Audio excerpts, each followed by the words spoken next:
Hello. Welcome to a reading from the Bible of Joshua, chapter 9.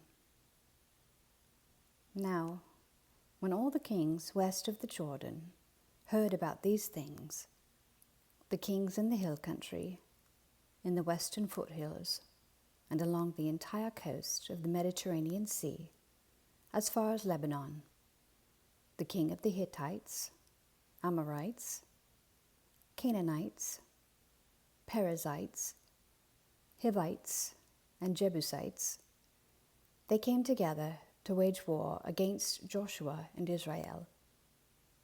However, when the people of Gibeon heard what Joshua had done to Jericho and Ai, they resorted to a ruse. They went as a delegation whose donkeys were loaded with worn-out sacks and old wineskins, cracked and mended.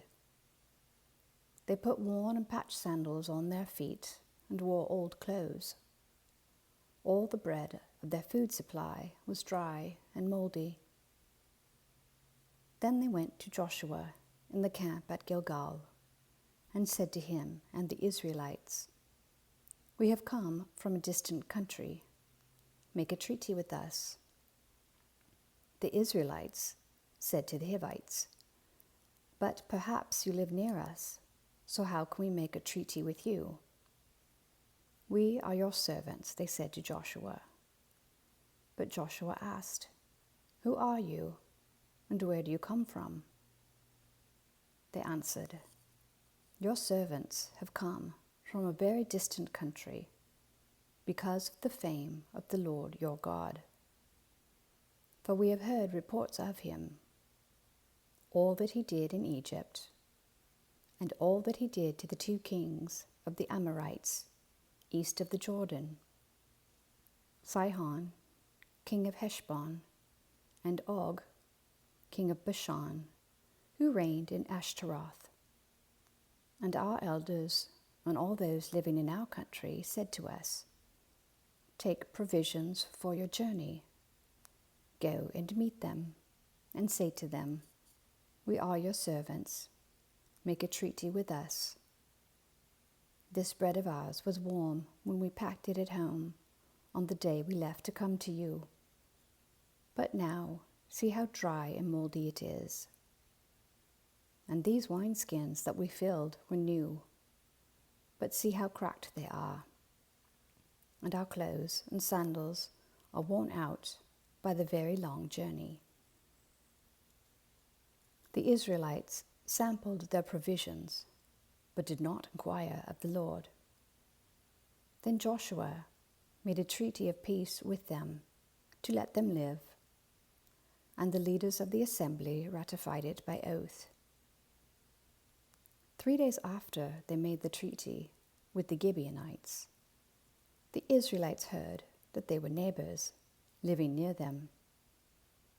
So the Israelites set out, and on the 3rd day came to their cities, Gibeon, Kephirah, Beeroth, and Kiriath Jearim.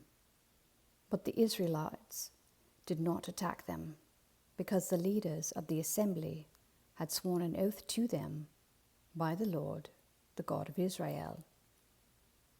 The whole assembly grumbled against the leaders, but all the leaders answered, "We have given them our oath by the Lord, the God of Israel, and we cannot touch them now. This is what we will do to them.